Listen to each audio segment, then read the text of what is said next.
Good evening, campers, dreamers, and babysitters, and welcome to December to Dismember. Yes, this is our Christmas themed extravaganza that we are doing for the next 12 days. Not 12 days consecutively, but over the next 12 days leading into the 25th, you are going to have Christmas themed content, and not just any Christmas themed content. We are talking horror Christmas themed content, of course. And with this kind of being the year of killer Santa Claus movies, we decided why not take a deep dive on Silent Night, Deadly Night, but not just one, not just two, all of them. So you're going to be getting a review, at least a little, not like a full podcast episode, kind of like how we did our Better Off Deads or the Halloween series for Splatterthon. Just a quick little classic style review where we talk about each one of these flicks as they go on. And this is pretty interesting for us because these are fresh watches for, I believe, both of us, right? You haven't Yes, seen any of these? I have never. It was always one of those things where I meant to get a first Silent Night, Deadly Night, and it was always something would always, push it to the back burner. So I never really got to it. And with the love of Christmas horror, it's like I'm surprised I never watched it.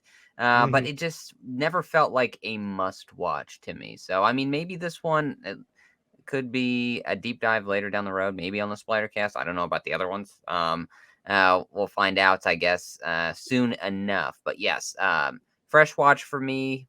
Big blind spot in my filmography, especially into the horror realm. But now I can cross this one off my Christmas list. Absolutely. And same for me here. This is one that's kind of eluded me for years.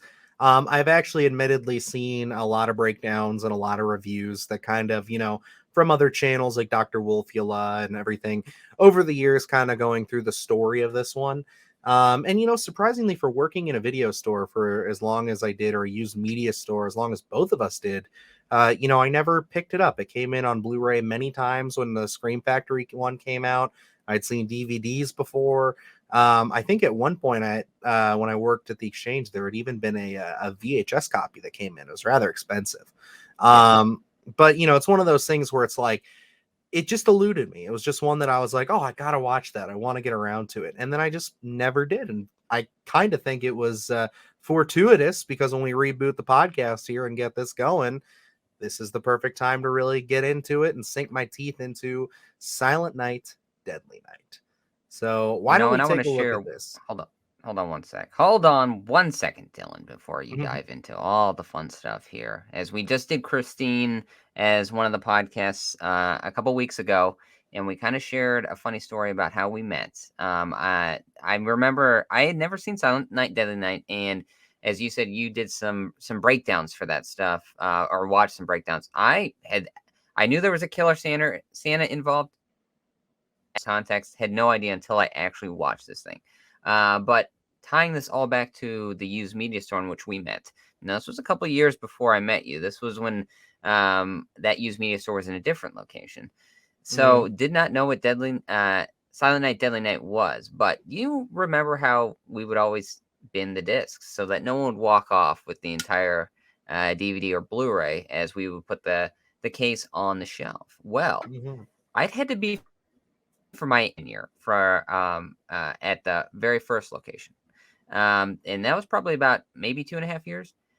Loose disc of Silent Night, Deadly Night, and it was just all over. You know how like you would reference the number for the disc, and sometimes there would be something else in it. It was like this disc just moved, and it was all over until that store closed. And I remember picking it out of the slip and throwing it into the pile that never had an actual case. So I don't know what that, but that DVD was just floating around for years.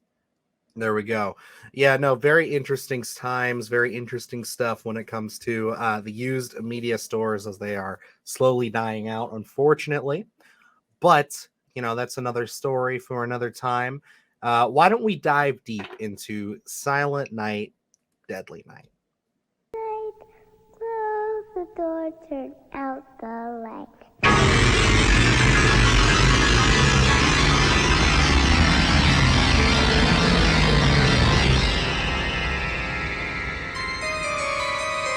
All right. right, so this one is quite an interesting flick. I know we say that all the time, but to me, this one really kind of was a little bit darker than I anticipated. You know, you think Christmas horror, you think Santa Claus, killer Santa Claus movie. You hear all the stories of the uproar. At least I knew about the uproar with this film. I know you said you don't know much about any of the history of Yeah. Silent Night, Deadly Night, so we'll kind of get into a little bit of that. But man, this movie is quite dark at towards the opening. I mean, I was not anticipating you know, obviously I knew the elements of what was happening. And you know, you hear that stuff, it sounds dark, but you never really anticipate what that's going to look like until you see it. And you know, we open up with you know, Billy, who is our main character, going to visit his grandpa on Christmas Eve with his family. You know, they're a cute little family. They got a baby, they got him, and you know, they're just going to see him. And his grandpa gives him a bunch of warnings about Santa Claus as his parents leave the room. He's a creepy old fuck, and he's just saying, "Oh, this is the worst night of the year," and all this stuff. And it just so happens on their way back, a man dressed as Santa Claus is robbing a convenience store and going around causing mischief. And they end up crossing paths when the Santa Claus man, his car breaks down, I guess. And yeah, it's a gruesome scene.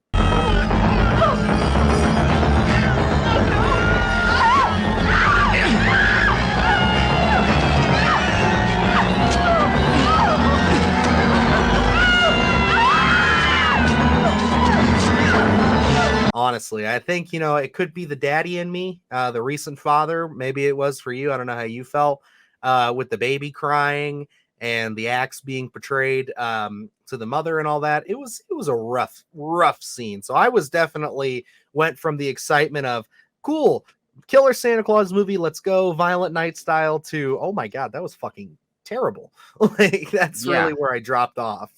Yeah, for me, like this one, like I said, I didn't know too much about it. I was not anticipating any sort of almost graphic violence. I'll be honest, I kind of stayed away from Silent Night.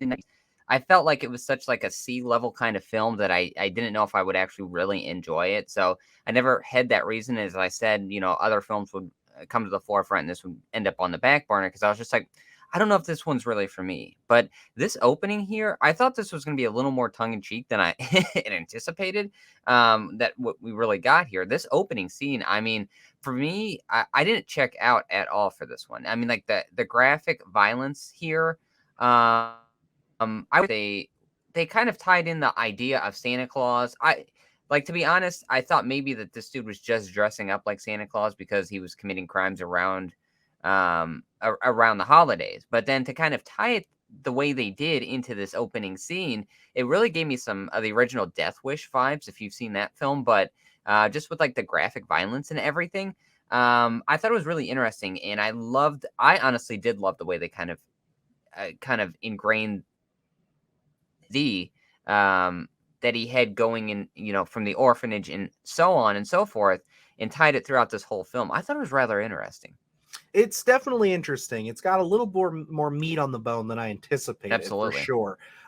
But one of the things that I want to highlight about this, since you don't know a lot of the history of this film, before we dive a little deeper into the actual story here, is that so this movie, unsurprisingly, was pretty much lambasted upon its release of the trailer. So people were excited about this. It started out as a spec script. You know, it was written just by a guy who had an idea for a killer Santa Claus film. The script was apparently not very good from the producers who were working with TriStar and everybody who put this out. And but they liked the idea of a killer Santa Claus movie. Now, mind you, I think it's just circumstance when this came out in 1984, of you know, this kind of getting the raw end of the stick when it comes to the criticism, because we've had killer Santa Clauses already to this point. I think the most infamous one is probably Christmas Evil, which, are you familiar with that one, Luke? Absolutely not. No. Okay, so we're gonna have to take a look at that one, maybe another Christmas down the line, because we've already got our slate kind of filled up here. But yeah, really, what ends up happening is the trailer for this film premieres before a football game, like a big mass football game. I don't know what it was. And it starts in uproar with suburban mothers. They are absolutely mortified, saying that this is awful, that children are going to be afraid of Santa Claus and they don't want this at all. And you start getting this group. This they form a protest of the film and lobby for its removal from theaters just after the trailer was released, and the group was called Citizens Against Movie Madness. And they were quite successful. The film was inevitably pulled out of theaters after just being out, I think, for maybe a week, and then it had a very small, silent, very little run. But unfortunately for the Citizens of Movie Madness, this actually did quite well on its opening weekend, because it was one of those things where it's like, you know, you complain about a film, you lambast it, you're saying don't go see this. Of course, people are going to feel inclined to go check it out. So it really did well for itself. And funny enough, just so we can kind of get some context here, this was released, and just so that way I can confirm, I should have wrote this down already, but this was released on November 9th, 1984. Now, Luke, do you know what else was released on or around November 9th, 1984? Friday 13th, the final chapter. No, it was not Friday the 13th, the final chapter. But it was, in fact, another big slasher, Nightmare on Elm Street, the original Nightmare on Elm Street. Came up with that. It was actually technically released November 16th, but it was one of those things where it had, with the kind of slated and stagnant release of this, they ended up having its wider release for Silent Night, Deadly Night on the 16th. So it was on the same weekend and actually outgrossed the original Nightmare on Elm Street for its first weekend, but then again was pulled. So it's one of those things where it kind of, technically we can say that Silent Night, Deadly Night in its opening weekend beat Nightmare on Elm Street, which is kind of crazy to think about. Like we see Freddy as this all-time great slasher. We hear how amazing his movie was and all that, which it still is. And it gets bested, and it's got to be the time period in which it's coming out, that late November, getting into Christmas kind of thing, where it's like we just hit, and then Silent Night, Deadly Night beats Freddy for that opening weekend, which did not last, of course, because Silent Night, Deadly Night got pulled. But Nightmare on Elm Street then surged at the box office because of word of mouth, of course. Yeah. Yeah, I mean, at that point, we're really much starting at the starting line with both these franchises in terms of, we look at the hindsight of Nightmare on Elm Street and we're like, no, well, that's such a big, huge franchise, whereas Silent Night, Deadly Night just took a detour in a very different route. But looking at Silent Night, Deadly Night, and I think there is potential here. It was just one of those, again, so many franchises. You have Critters. There are so many things that's kind of started out with a lot of potential, and then they kind of put less and less integrity into those films, and they really just fall by the wayside, because the 80s were very much an experimental kind of decade where it was like lots of different things going on. So I think this original film here, it has a lot of potential. I really wish they would have maybe kind of had a course correct at some points, or because I know we're going to dive into some of the other ones. They're interesting concept in terms of the storyline that they leave open. I really think this opening scene here with his name's Billie, correct? Am I remembering that correct? Okay. With him and then with his brother, it's kind of like they really leave a lot open that you start asking a lot of questions. So for me, there was some care taken here for this to actually be a viable franchise. It didn't go that route, but I really do feel at this initial start film, we could have really gotten something a little heftier going through the 80s. Obviously, we didn't, and Nightmare on Elm Street went into a very different trajectory, as we're still looking as Freddy Krueger's one of the all-time horror icons, where Billie, not so much. Hmm. And so, we're kind of just we're left in kind of an odd spot where it's almost like, in today's day and age, we've had films that come out that people kind of, uh lambast and get out of, not necessarily release, but they kind of get maligned. The biggest one I can think of from a few years ago was The Hunt, where they had pulled that out of theaters because of, there was, again, different circumstances. There was a mass shooting, I believe, the weekend that that film was supposed to come out, Yeah. and it just didn't seem like the right time. Another one that kind of got exiled was a film called Cuties on Netflix, Oh, because you yeah. remember that whole controversy. Um, and so it's one of those things where it's like, it's kind of almost interesting that this film has the legacy that it has now, considering all they tried to do was bury it, as opposed to where this could have probably just been buried by people who were like, okay, I'll go see it. Nobody made a big deal about it. It was okay, so to them at the time, and then just moved on from there. But no, this got all that reaction and made a killing at the box office that one weekend it was open, and then it kind of carried on, and it just became this infamous killer Santa Claus film. And And which does kind of surprise me that we didn't get, the garnering of that cult following at the very beginning here. That we didn't get more with this franchise, or at least, this coming out nowadays would probably be turned into a very hot property, especially for that sequel. To say, we want to do something here. There was so much word of mouth.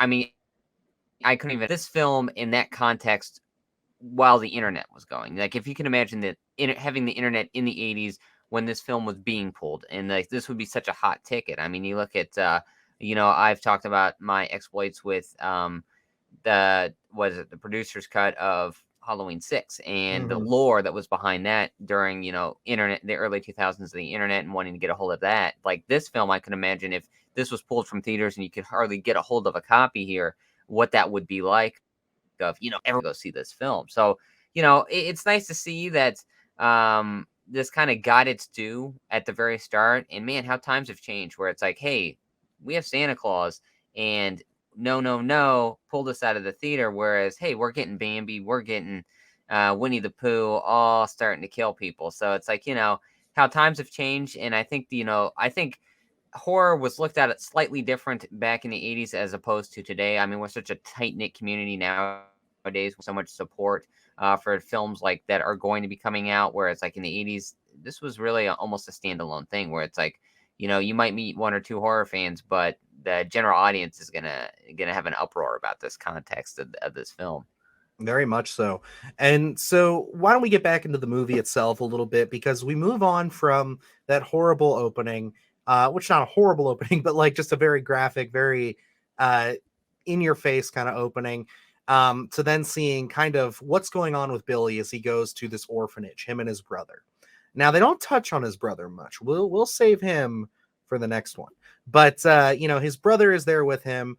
And we just see that Billy, he is not doing well. He is having a rough time. Seems like they say he's a very nice kid, but every year around Christmas, I just don't understand. Why does he get so freaked out? It's not like his parents were fucking, his mother was raped by a killer Santa Claus on the road and his dad was shot point blank in the head. It's like, it's just, I don't know, dude. These nuns, this whole time I'm watching this, I'm just like, you guys got to have a little bit of like, cognizance to think, yeah, maybe we send Billy somewhere else during Christmas time so the boy can have some peace, for God's sakes. You will learn gratitude. Say thank you to Santa Claus. No!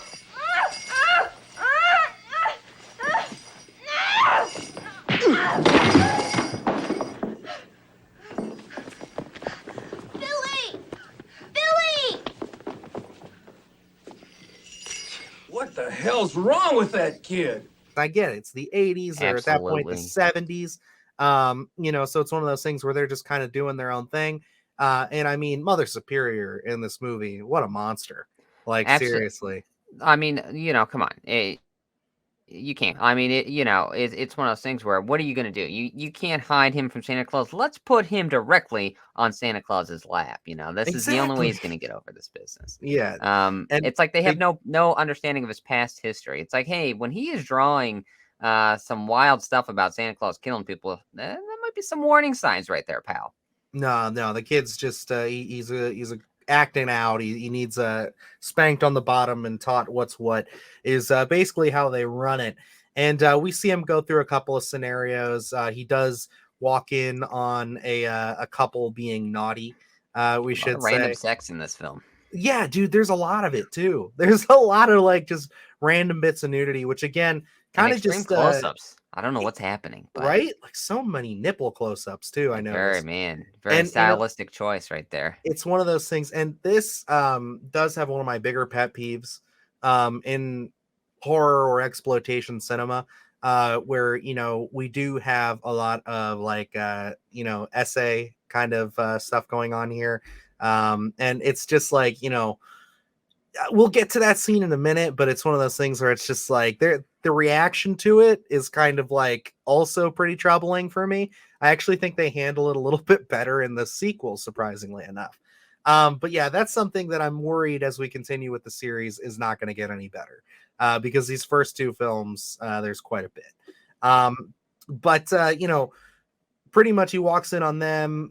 He's kind of understands that, and that's where he kind of can associate sex as naughty, and obviously what happened to his mother being naughty and all this stuff, and you really just see the psychological downturn that Billy has over the years.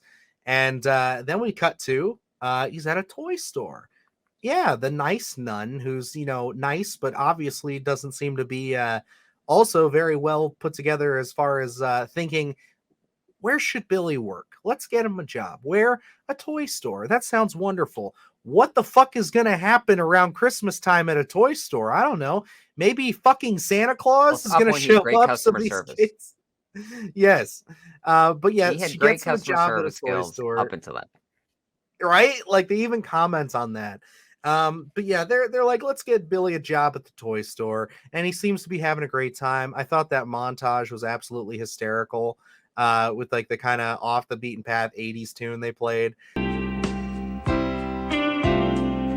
I'm looking for the warm side of the door where the fire's bright. Just like kind of showing him being a good guy, a buddy. And then obviously we start rolling into Christmas and Billy starts going down the rabbit hole. And yeah, it just gets even worse after that. I think,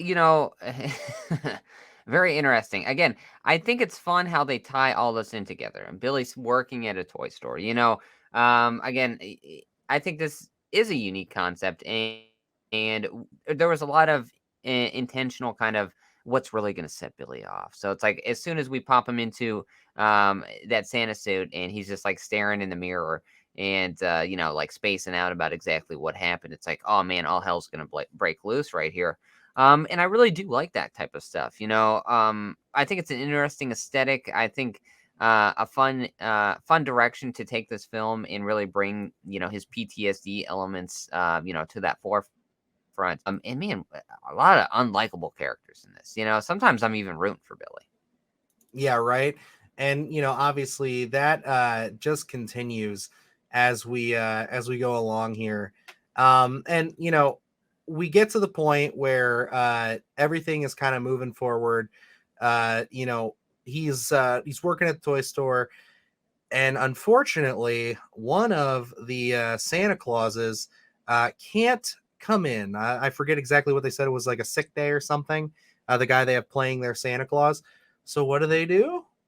Why, let's just have Billy play Santa Claus. And this is when I think the final buckles start to bust here. And Billy is, obviously now he's scaring the children. They're getting on his lap and he's like, you're being naughty. You can't be naughty. Do you have any idea what you're doing? You're being naughty. Right on Santa's lap. I don't bring toys to naughty children. I punish them. Like it's What an awkward scene. Mm-hmm. And yeah, and then obviously they get through the day. Christmas Eve's over. Then they start celebrating. Everybody's like, let's get drunk, let's have fun. And yeah, Billy is just fucking losing it in this store and nobody cares.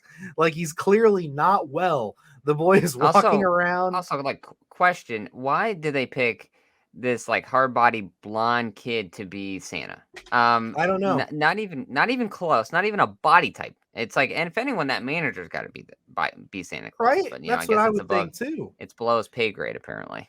I guess so. But pretty much what ends up going on is he's Billy's not having a good time. He's walking around there dressed as Santa, spiraling out of control, clearly going through some PTSD flashback BS. And two of his coworkers, they sneak off to the back room, and one of them gets a little aggressive with his partner back there, kind of wanting a little more than she's willing to give. These Yeah. like rapey undertones, man. Like, It's exactly what it is. It's sexual assault for sure. yeah, well, and that's what it's like, at the beginning, I'm like, well, okay. That one I can see. He's like murdering people. I get it. What a way to start this film. And then we kind of keep coming back to it. I'm like, this is kind of weird. Like, Lots of I it, have a, right? yeah, some of the, like that stuff irks me. It's not the blood and guts. It's those kind of situational things like that where it's like, I'm rooting for Billy in this one. You do. But then, he does end up taking that guy out. He chokes him up with the Christmas lights, which is a very festive kill. And then she's kind of having this reaction of you're fucking crazy, like, what the hell? You just murdered that guy, like, What a weird reaction too. Right? Like, those guys Yeah. are just all over you. But at the same time, murder's murder. And she's But obviously going I through. mean, that's it's like, does this guy have? Sure, I think so, but I mean, that's just me. Yeah. And Billy doesn't see it that way, and he's like, well, fine, I'll kill you too. And he fucking stabs her. And then obviously Listen, the he didn't give rest a of shit. the toy store gets butchered. He kills the manager in the back, and then he chases around the other employee. The bow and arrow. Yep, gets her with the bow and arrow. And then he just starts getting ready, starts grabbing his axe and gets ready, and he goes out. He leaves Ira's toy store, and he starts his murderous rampage. And pretty We're much off the to rest of this, slay. yes, which is actually funny enough. The original spec script was titled Santa's Sleigh. Oh, okay. Is what this was, which we then later got another film Sorry, called the great actor Bill Goldberg. Very cool. I definitely would love to do a little like live watch along of that one here soon. I think that would be a fun one to do. But yeah, so he goes on his murderous rampage. We get a nice little cameo, of course, from Leah Quigley, who we know from Return of the Living Dead.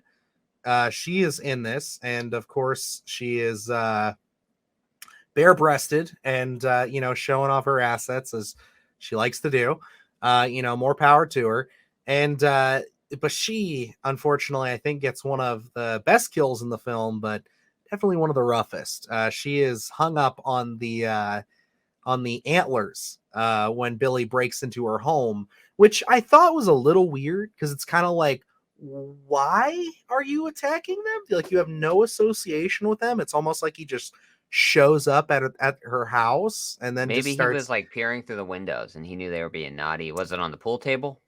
But like, that was in the basement. I didn't think there was any windows. Like, hey, I think there are those low level ones. I mean, I'm in story points here, brother. I mean, we don't see it, but I'm assuming that that's what he did, or he could just sense it. Maybe it's his spidey senses. Regardless, who answers the door in the dead of winter in shorts with no top on? And right? It's not even like a crack the door, let the dog in. This is a wide open. There's a dog, and I don't even know if she's closing the door by the time she turns her back and Billy's coming on in the house. It's like she just left the damn door open. I'm like, what is happening here? But people have different body temperatures, I guess, is what we're really. This is kind of the social commentary here, maybe. Yeah, I mean, I'll go out in a t-shirt sometimes in the dead of winter if I'm just taking the trash out real quick. But like, What are you yeah, kidding yourself, Dylan? Dylan goes out in shorts and topless. all the time. I go out in my underwear. There we go. But It's always yeah, so he murders her with the antlers, great kill, and then takes out her boyfriend. And then we have a little awkward scene where I thought for a minute maybe he was going to murder this little girl. Or have you been naughty? Good. You haven't done anything naughty? No, Santa Claus. Are you sure?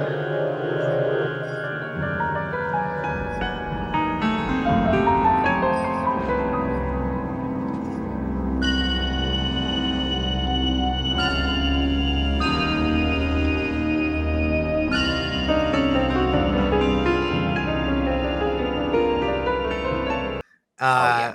But he's like, have you been naughty? And she's like, no, I've been good. I swear. No, dude, I'm great, bro. I'm good. And he presents her with a gift, the gift of a box cutter.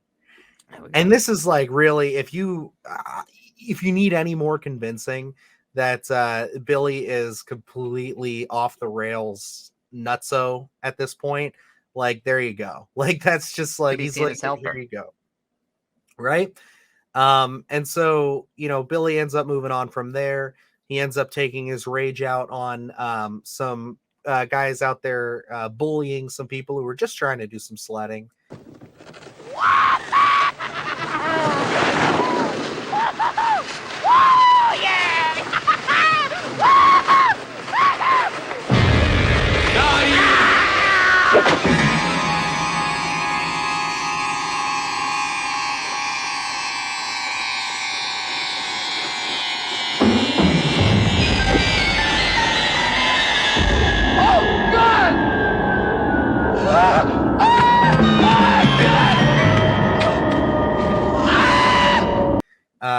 Which I thought was an interesting, fun take. That makes sense because, of course, they're being naughty.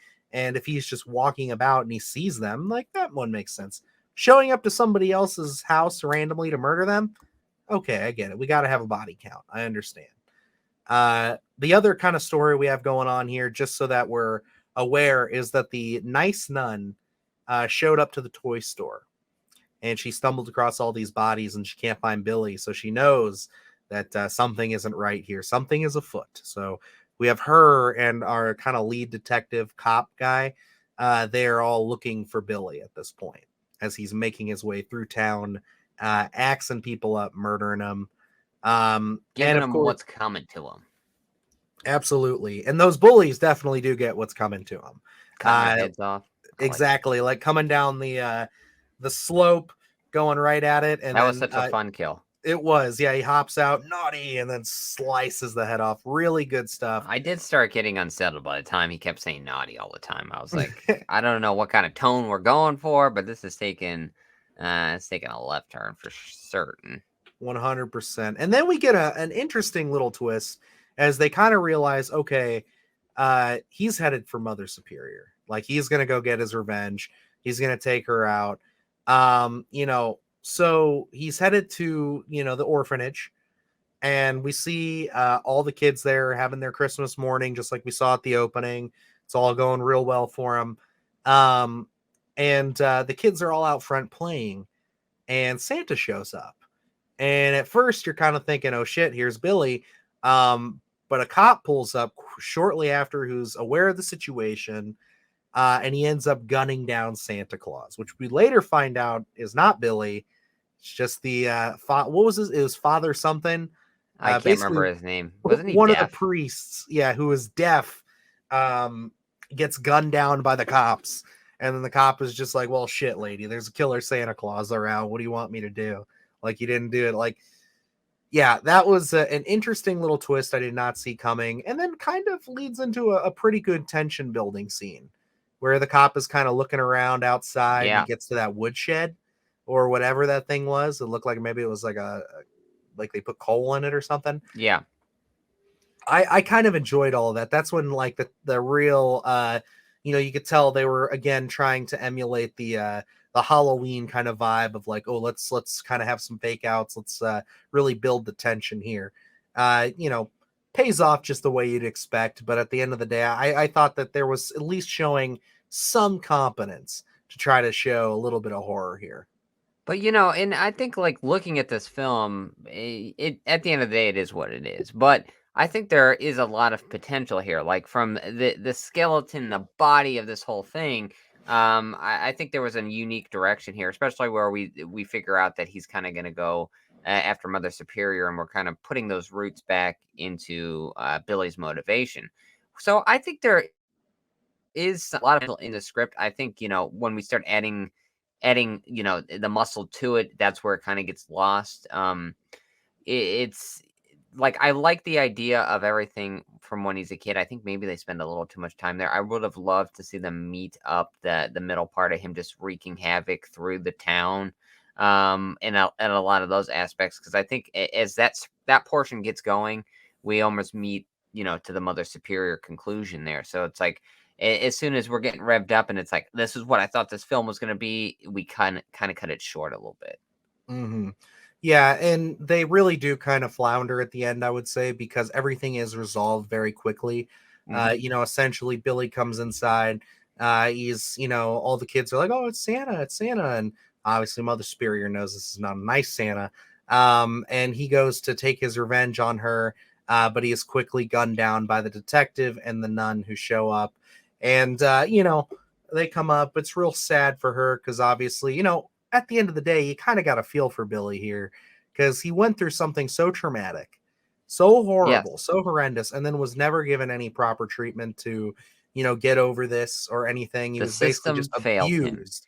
Yes, the system failed him, very Joker esque.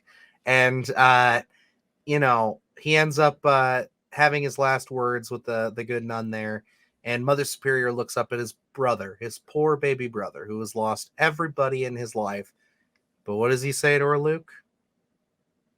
I don't know, naughty.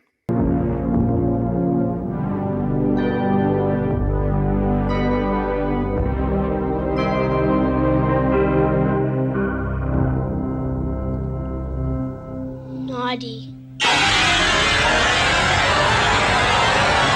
Yes. Okay, come on now. But yes, he ends up looking up at her and he says, naughty. And that is how we end Silent Night, Deadly Night.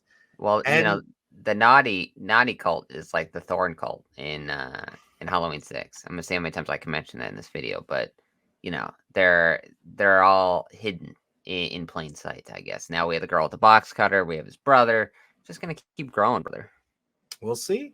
But yeah, no, this is definitely an interesting flick to me. Again, I didn't expect it to be as serious as it kind of was at points. I still think there's a lot of fun to be had with some of these kills, especially like you said, the sledding kill was a good one. Yeah. Very fun, very cool. Um, you know, there's a lot of stuff that's kind of hard to watch, like we said, with the kind of sexual assault stuff going on here. It happens quite a bit. And this is definitely one of those movies that's like, I wouldn't say this you could throw on and show, younger kids. I would feel a little bad for showing them stuff like this just because the material is quite heavy. Yeah. I'd feel better about showing them like a Friday the 13th part 4 or something like that, where it's a little bit more, whimsical, tongue in cheek in a sense, which is kind of weird to say. But yeah, there's a lot of dark themes in this, and I think some stuff that could quite disturb some people. But is this something, Luke, that you feel like you'll ever go back and watch around Christmas time? Or is this just another thing to check the box and say, hey, I checked it out. That's it for me. I don't know about Silent Night, Deadly Night. No, for this one, I'm gonna certainly go back and give this a rewatch. Obviously, we fit these in. We have a tall order in terms of getting through all these, so this isn't something I was able to sit down and really dissect like we do with a lot of different films. Like when we covered the Halloween films, I mean, I've seen those on rotation my whole life, so it's like those ones, it takes no mental preparedness to actually go into those and do any research because you've been doing it all your life. Whereas Silent Night, Deadly Night was a big blind spot for me. I have checked that box, but this is one I'm intrigued by the story. Like you said, heavy material here. I think it shows a lot of potential. I would love to kind of get granular with this one and see the whole backstory here and really get into a lot of people's thoughts and what the original idea was and how far we came from that original idea. And I think this one, like I said earlier, sets up for sequels. And I don't think as we'll get into them, was never really realized that the potential that this first one in the trajectory that this franchise could have eventually been on. This is one I'm definitely going to sit down. I don't know if it's going to be an every Christmas thing. This seems like something I can even watch, all throughout the year.